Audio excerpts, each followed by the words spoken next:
સાબરકાંઠા અને અરવલ્લી જિલ્લાના 3.5 લાખ પશુપાલકોની આર્થિક કરોડરજ્જુ સમાન સાબર ડેરી ખાતે ગઈકાલે પશુપાલકો અને પોલીસ વચ્ચે ઘર્ષણ થયું હતું। સમગ્ર બાબતે પોલીસ દ્વારા ફરિયાદ નોંધી કાર્યવાહી હાથ ધરવામાં આવી છે।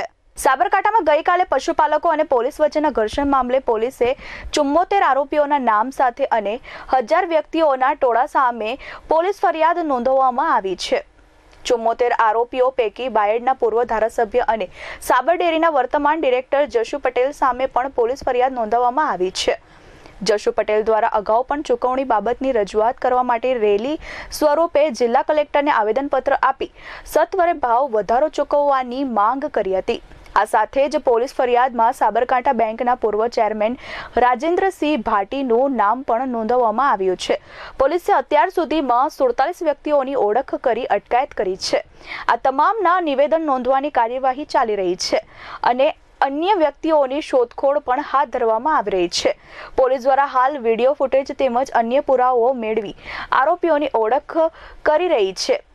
તમામ આરોપીઓના નિવેદનની કાર્યવાહી પૂર્ણ કર્યા બાદ તમામને કોર્ટમાં રજૂ કરવામાં આવશે। સમગ્ર ઘટનામાં પોલીસ અને પશુપાલકો સહિત 6 વ્યક્તિઓ ઈજાગ્રસ્ત થયા છે। પથ્થરમારાની ઘટના દરમિયાન પોલીસના 4 વાહનોને નુકસાન થયું છે। સાથે જ સાબર ડેરીના કમ્પાઉન્ડ વોલ પર લગાવવામાં આવેલા લોખંડની જાળીને પણ નુકસાન થયું છે। આ સમગ્ર બાબતોનો ઉલ્લેખ પોલીસ ફરિયાદમાં કરવામાં આવ્યો છે। હાલ પોલીસે ગુનો નોંધી અન્ય આરોપીઓને પકડવા માટે ચક્રો ગતિમાન કર્યા છે।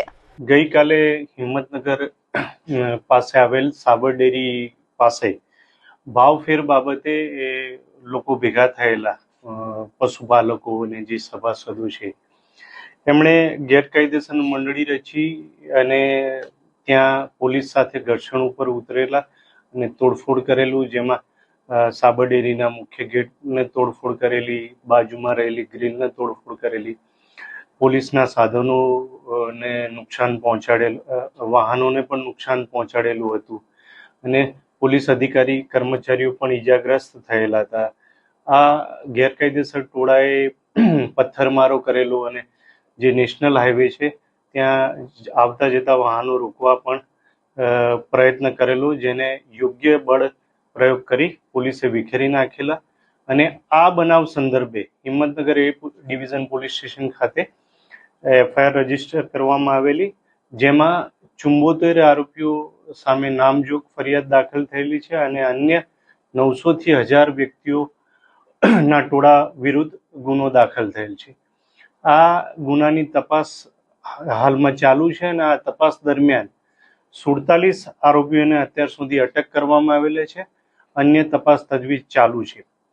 આ બનાવ સંદર્ભે એક અશોકભાઈ પટેલ જેમનું મરણ ગયેલ છે, એમનું ફોરેન્સિક પીએમ કરવામાં આવેલું છે અને પ્રાથમિક કોઝ ઓફ ડેથ ડૉક્ટર તરફથી આપવામાં આવેલ છે, જેમને કોઈ પણ પ્રકારની બાહ્ય ઈજાના કોઈ પણ નિશાન જણાયેલ નથી। એટલે કોઈ પણ બાહ્ય ઈજાથી એમનું મૃત્યુ થયું હોય તેવું હાલના સંજોગોમાં જણાતું નથી।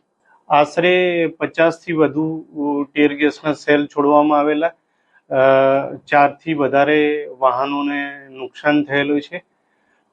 અન્ય તપાસ હાલમાં ચાલુ છે। જે એફઆઈઆર છે એમાં પૂર્વ એમએલએ નું નામ છે, બીજા જે વાઇસ ચેરમેન છે એમના નામ છે।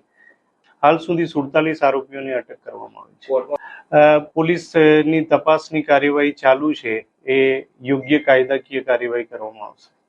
Kalpesh Patel, S24 news, Sabarkantha.